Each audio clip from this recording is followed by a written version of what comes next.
Boa noite, irmãos e irmãs, a graça e a paz da parte do nosso Senhor Jesus.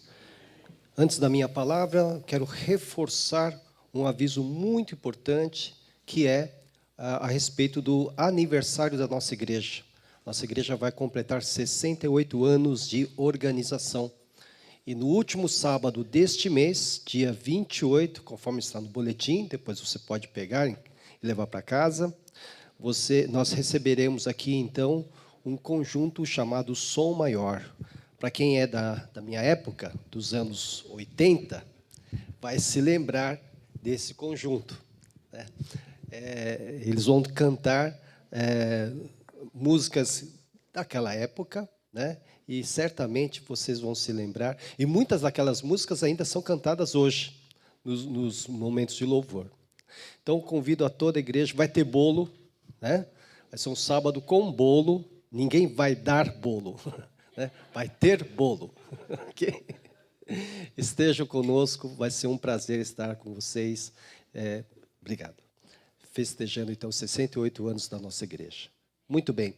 Abra sua Bíblia em 1 Samuel, primeiro livro de Samuel, capítulo 7.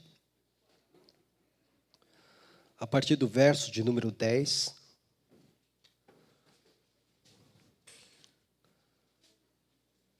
Eu vou ler na minha versão, que é a nova versão internacional, que está assim. 1 Samuel, capítulo 7, versículo 10 e seguintes. Enquanto Samuel ofereceu o holocausto, os filisteus se aproximaram para combater Israel. Naquele dia, porém, o Senhor trovejou com fortíssimo estrondo contra os filisteus e os colocou em pânico, e foram derrotados por Israel. Os soldados de Israel saíram de Mispá e perseguiram os filisteus até um lugar debaixo de Bet-car, matando-os pelo caminho. Então Samuel pegou uma pedra e a ergueu entre Mispá e Sem, e deu-lhe o nome de Ebenezer, dizendo: até aqui o Senhor nos ajudou. Assim os filisteus foram dominados e não voltaram a invadir o território israelita. O sermão dessa noite tem como título: Até aqui. Exatamente a frase, ou parte da frase do profeta Samuel. Até aqui nos ajudou o Senhor. Eu preciso contar um pouquinho do pano de fundo dessa história, do surgimento dessa pedra chamada Ebenezer, que significa pedra de ajuda, para nós entendermos bem o que é que estava acontecendo. No capítulo 4, depois você pode conferir em casa, houve uma guerra terrível entre israelitas e filisteus, e Israel foi vergonhosamente derrotado. Eles, inclusive, perderam a Arca da Aliança, a arca que ficava com os sacerdotes. Ela foi levada até o campo de batalha, porque Israel acreditava que com a presença da arca, eles venceriam os filisteus, mas não, eles estavam fora dos caminhos do Senhor, e por isso o Senhor fez com que eles fossem derrotados, e para ficar pior a situação, a arca foi capturada pelos filisteus. Quando essa notícia veio às cidades, Eli, o sacerdote que tomava conta da arca, recebeu a notícia e morreu imediatamente, de tamanho impacto que foi a notícia. Pois bem, eles levaram então, os filisteus levaram a arca, ficaram com a arca muito tempo, pelo menos 7 meses, entre os capítulos 5 e 6, e eles foram assolados por uma praga terrível, porque Deus também os castigou. E eles entenderam que precisavam devolver essa arca. E a devolveram com sacrifícios e mandaram então de volta para Israel. E a arca então havia voltado para Israel, estava numa cidade chamada Kiriat Jearim. Muito bem, chegamos ao capítulo 7. Aqui então, o povo estava já sentindo falta de Deus. Por quê? Porque eles tinham sido derrotados. Eles estavam oprimidos pelos filisteus. Eles tinham passado por esse sufoco com a Arca da Aliança. Então eles estavam entendendo que precisavam de Deus. Então buscaram o profeta Samuel, e Samuel então vai orientá-los ao que eles deveriam fazer. Vocês estão sentindo a falta de Deus? vocês estão se sentindo oprimidos, vocês estão cansados dessa situação. Então, a primeira coisa que vocês devem fazer está no versículo de número 3 do capítulo 7.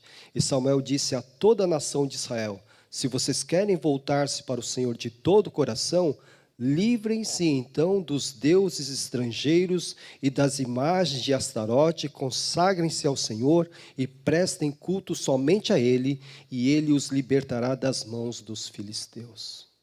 Então, a primeira coisa que eles tinham que fazer é se livrar de tudo aquilo que desviava o coração deles dos caminhos do Senhor. Os ídolos fazem isso, têm esse poder de nos desviar, de fazer com que nós caminhemos para uma direção oposta àquela do Senhor. Os ídolos são isso. Hoje, os nossos ídolos são o dinheiro, o sucesso, o prazer, pessoas, enfim, tudo aquilo que pode desviar a nossa atenção de Deus é tido como ídolo. Então, a primeira coisa que precisa ser feita para voltar de coração ao Senhor, para que possa dar conta das opressões da vida, é se livrar de tudo aquilo que tem desviado o seu coração, o nosso coração de Deus. Então, Samuel disse isso a eles. E aí, então, eles se reuniram no lugar chamado Mispá. Nesse lugar, o versículo 6 do capítulo 7, quando eles se reuniram em Mispá, tiraram água e a derramaram perante o Senhor. Fizeram um sacrifício envolvendo água. Água é transformação, é purificação. Então eles fizeram esse sacrifício, derramaram água diante do Senhor, querendo dizer que eles iriam se purificar, iriam se transformar, porque estavam se livrando de tudo aquilo que desviava o seu caminho do caminho do Senhor. E o texto diz aqui, ensina-nos, que foi em Mispá que Samuel liderou os israelitas como juiz. Mas antes disso, ele diz, quando eles se reuniram em Mispá, tiraram água e derramaram perante o Senhor, naquele dia jejuaram e disseram: temos pecado contra o Senhor. Confissão de pecados. Então, não somente se livrar daquilo que desvia o coração do homem, do caminho de Deus, mas confessar os seus pecados, se arrepender, concordar com Deus que as suas transgressões têm ofendido a santidade de Deus. Se estamos vivendo de forma oprimida, se nós estamos querendo voltar de coração ao Senhor, o nosso Deus, nós precisamos observar esses passos que Samuel instruiu o povo. Querem voltar? Querem ficar livres da opressão? Então, em primeiro lugar, se livre dessas coisas, se arrependa. Confesse seus pecados e se arrependa. Arrependa-se dos seus pecados. Muito bem. E aí, quando eles estavam reunidos em Mispá, todo o povo estava ali, confessando seus pecados, estavam buscando a face de Deus. Os filisteus souberam que eles estavam reunidos ali naquela região. Então resolveram atacá-los, porque imaginaram que Israel estava se organizando para um ataque contra eles. Então eles queriam tomar a iniciativa. Não era nada disso, como nós vemos no relato. Estavam se reunindo tão somente para buscar a face de Deus. Mas os filisteus então tomaram a dianteira, se organizaram em exército e foram de encontro a Israel. Pois bem, quando o povo soube que os filisteus estavam se preparando para atacá-los, eles ficaram com medo. Olha só o versículo 7. Quando os filisteus souberam que os israelitas estavam reunidos em Mispá, os governantes dos filisteus saíram para atacá-los. Quando os israelitas souberam disso, ficaram com medo. E aí então, disseram a Samuel: não pares de clamar por nós ao nosso Senhor, o nosso Deus, para que nos salve das mãos dos filisteus. Então eles pediram a Samuel que intercedesse por eles, porque eles haveriam agora de enfrentar os filisteus. Já não havia aquela disposição do capítulo 4 que depois vocês vão ler em casa. Agora eles estavam dependentes de Deus. E aí então o Senhor operou de uma forma sobrenatural, de uma forma maravilhosa. O texto apenas diz que o Senhor trovejou Versículo de número 10. Enquanto Samuel oferecia o holocausto, porque Samuel ofereceu um sacrifício a Deus, intercedeu pelo povo e ofereceu um sacrifício ao Senhor, os filisteus se aproximaram para combater Israel. Versículo 10. Naquele dia, porém, o Senhor trovejou com fortíssimo estrondo contra os filisteus e os colocou em pânico e foram derrotados por Israel. Foi desse modo, então, que Deus os livrou. Esse é o pano de fundo. E aí, então, quando eles derrotam, o que fez Samuel? Ele pegou uma pedra destacada, obviamente, chamou-a de Ebenezer, pedra de ajuda, e fez com que ela se tornasse um marco memorial. E disse a todos, com a pedra erigida: até aqui o Senhor nos ajudou. Esse é o contexto. O até aqui pode ser entendido de duas maneiras. Até aqui, ponto geográfico. Até aqui em Mispá, o Senhor tem nos ajudado. Ou com referência ao tempo, ao momento. Até este momento, o Senhor tem nos ajudado. Eu vou trabalhar com o segundo sentido, o tempo. Até aqui, neste momento, o Senhor tem nos ajudado. É interessante, irmãos, que nós precisamos ter esse tipo de olhar quando nós temos recebido as bênçãos de livramento da parte de Deus. Se estamos correndo na direção certa, se estamos buscando de fato a face do Senhor de todo o coração, o Senhor vai nos livrar, o Senhor vai nos abençoar, o milagre vai acontecer. E quando isso acontecer, eu tenho que apresentar uma disposição, um coração disposto a reconhecer a boa mão de Deus e agradecer. Por isso, aqui nesse primeiro momento, nós podemos dizer que quando ele diz até aqui o Senhor nos ajudou, ele está olhando para o momento presente. Para o momento presente e com confiança, porque ele viu tudo aquilo que o Senhor tinha feito naquele dia em favor do seu povo.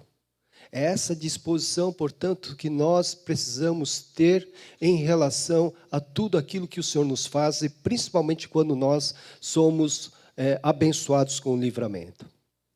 Pedra de ajuda, Ebenezer. Deus sempre foi chamado de rocha, a grande rocha. Se não vejamos, no capítulo 22 de 2 Crônicas,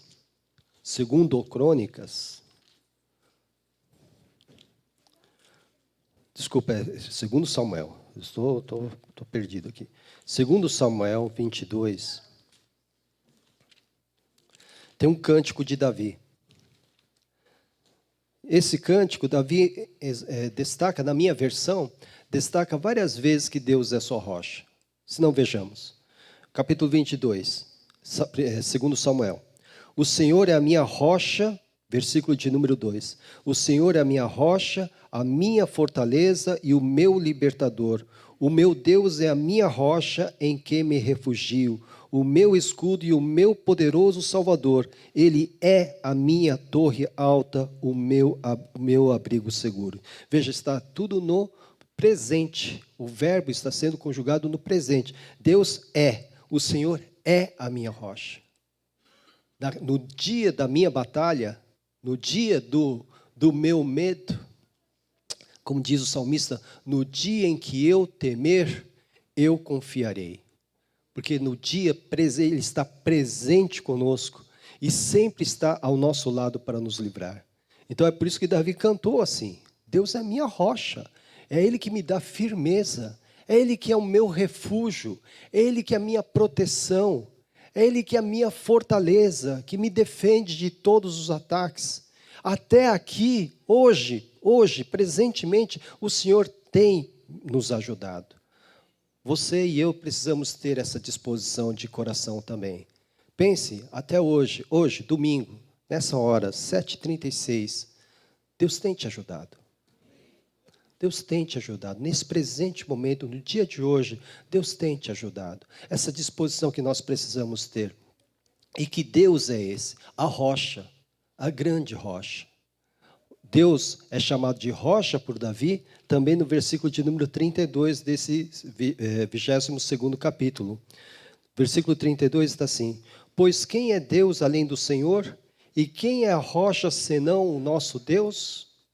Deus é a nossa rocha, a nossa pedra de ajuda é o nosso Deus. Então, quando Samuel erige a terra, ele levanta a terra na pedra, ele está querendo dizer: olhem para esse marco, olhem para essa pedra e se lembrem, até aqui o Senhor nos ajudou. É preciso, portanto, levantar marcos na nossa vida, para que tenhamos o nosso coração grato, marcos na nossa história, marcos históricos na nossa caminhada de vida, para que nós tenhamos sempre um motivo para agradecer a Deus. Então, se houve um livramento hoje, levante um marco memorial, algo que possa marcar esse momento de livramento, esse momento de bênção, e agradeça até que o Senhor tenha me ajudado. Eu lembro de um irmão que ele vendia pequenas peças de autoelétrico, né? Então, parafuso, ruelas, enfim. E ele fazia os saquinhos, né? Então, com as pecinhas, e passava pela Baixada Santista, vendendo, né? Com o carro dele. E uma certa feita, ele não estava conseguindo vender nada. Aí ele encostou o carro na estrada, muito preocupado, e aí ele se lembrou que ele tinha uma lista de tudo aquilo que Deus já tinha feito por ele. A data, e a bênção ou livramento. E ele guardava ali no quebra-sol. E ele tirou a lista toda, desceu diante dos seus olhos e ele começou a ler. E aí então ele se encheu de confiança e entendeu que Deus podia ajudá-lo naquele dia. Precisamos ter marcos na nossa vida. Você não pode deixar no esquecimento aquilo que Deus já fez por você. Porque se hoje está difícil, hoje, presente está difícil, pode ser que de um momento para outro, Deus pode virar essa história. Agora, é preciso você crer nisso. É preciso você confiar nisso, porque Deus, Ele se agrada daqueles que creem nele. Então, essa disposição, olhar com confiança para o presente. A opressão pode estar acontecendo, mas até aqui o Senhor tem me ajudado. Olhar também para o passado. Então, não somente olhar para o presente com confiança, mas olhar para o passado. Quando a gente diz até aqui, então significa que percorremos um caminho até chegar aqui. Houve um caminho que foi percorrido. Então, tem que olhar para trás e lembrar, como fez esse irmão da minha ilustração, olhar para trás e verificar tudo aquilo que Deus já fez por mim. E olhar para trás com gratidão. Muitas vezes nós olhamos para trás com tristeza, até mesmo com raiva. Isso não nos irá ajudar. Temos que olhar para trás, sim, para lembrar de todos os feitos do Senhor. É interessante que o povo de Israel fazia isso. No Salmo 78 está assim. É um salmo que conta toda a história de Israel, mas no princípio diz assim: povo meu, escute o meu ensino, incline os ouvidos para o que eu tenho a dizer. Em parábolas abrirei a minha boca, proferirei enigmas do passado. O que ouvimos e aprendemos, o que os nossos pais nos contaram, não os esconderemos dos nossos filhos. Contaremos à próxima geração os louváveis feitos do Senhor, o seu poder e as maravilhas que fez. É assim, olhamos para o passado e olhamos com gratidão. E contamos para os nossos filhos, para gerações futuras, tudo aquilo que Deus fez por mim e pelo seu povo. Olhar para o passado com gratidão. Quando a gente diz, até aqui o Senhor nos ajudou, então eu tenho que ter esse olhar para o passado com gratidão, para o presente com confiança, porque Deus tem realmente nos abençoado. E também há um convite aqui. Quando a gente diz, até aqui o Senhor nos ajudou, há um convite de olhar para o futuro. Porque Deus é fiel, Ele não muda. Nele não há sombra de variação. Você não precisa temer que ele vá mudar de ideia. Nós, seres humanos, mudamos de ideia. Estamos ajudando certa pessoa, ou certa pessoa está nos ajudando, e de repente pode ser que ela desista, não queira mais nos ajudar, ou mesmo nós não queiramos mais ajudar, nós mudamos de ideia. Nós sim temos muitas variações. Nós sim somos instáveis emocionalmente. Deus não. Ele não é. Então, quando eu digo até aqui o Senhor nos ajudou, eu posso confiar que esse Deus, que é fiel à sua palavra, vai continuar nos abençoando. É um olhar para o futuro com esperança. Veja o que aconteceu com Israel aqui nessa história. Eles venceram a batalha, graças ao poder de Deus, eles venceram a batalha. A mão do Senhor esteve contra os filisteus. E aí então, e coloca aqui no versículo de número 13. Assim os filisteus foram dominados e não voltaram a invadir o território israelita. Então o futuro deles foi garantido pelo poder de Deus. Então eles puderam descansar, puderam encontrar conforto no Senhor Deus em relação ao seu futuro, porque os filisteus não voltaram mais a oprimir a Israel. Quando nós temos o nosso olhar voltado para o Senhor, o nosso coração disposto a reconhecer os seus feitos no passado, termos confiança no presente e esperança para o futuro, Deus coloca paz na nossa história. Exatamente porque Deus, a respeito do nosso futuro, o salmista Davi, no Salmo 31, versículo 15, ele diz: o meu futuro está nas tuas mãos. E acerca do futuro, disse o Senhor a Jeremias, no capítulo 29, versículo 11, que já lemos muitas vezes. Porque sou eu que conheço os planos que tenho para vocês, diz o Senhor. Planos de fazê-los prosperar e não de lhes causar dano. Planos de dar-lhes esperança e um futuro. Então o futuro nosso está nas mãos do Senhor. Então nós podemos dizer: se até aqui o Senhor nos ajudou, Ele vai continuar nos ajudando. Porque o que Ele tem para nós é um futuro. Planos de paz e um futuro. Encerrando a minha palavra, quero lembrar aos irmãos que essa rocha que é o nosso Deus é também a pessoa do nosso Senhor Jesus Cristo. Como é que eu posso provar isso? Em 1 Coríntios capítulo 10, no versículo de número 4, nós lemos: E beberam da mesma bebida espiritual, pois bebiam da rocha espiritual que os acompanhava, e essa rocha era Cristo. Estava falando acerca do povo de Israel que peregrinava pelo deserto. E eles beberam da rocha, água brotou da rocha. E Paulo chamou essa rocha de Cristo. E Cristo os acompanhava. A nossa rocha, a nossa pedra de ajuda hoje tem um nome: Jesus Cristo. Então, nós estamos em pé por causa dele. Nós estamos vencendo, dando conta de situações da vida por causa dele. E hoje nós estamos diante de um marco memorial, a mesa do Senhor. Esse é o nosso marco. Se lá em Samuel, em Mispá, o marco memorial foi a pedra que ele chamou de Ebenezer, a pedra de ajuda, e até aqui o Senhor nos ajudou, o nosso marco aqui hoje é a mesa do Senhor. Ao olhar, contemplar a mesa do Senhor, nós podemos dizer do mesmo modo: até aqui o Senhor nos ajudou. Nos ajudou no passado, nos ajudou hoje e nos ajudará amanhã. Essa disposição que nós temos que ter no nosso coração. Jesus é o mesmo ontem, hoje e o será para sempre. É o mesmo Deus que abençoou no passado, abençoa no presente e abençoará no futuro. Creia, hoje nós vamos comemorar a ceia do Senhor. Vamos celebrá-la com alegria. Então confie, todas as suas lutas, opressões, dificuldades, faça a sua parte. Largue tudo aquilo que desvia você do caminho do Senhor. Confesse os seus pecados. Peça intercessão por sua vida. Mas fique firme nos caminhos do Senhor. E Ele então operará um grande milagre na sua vida.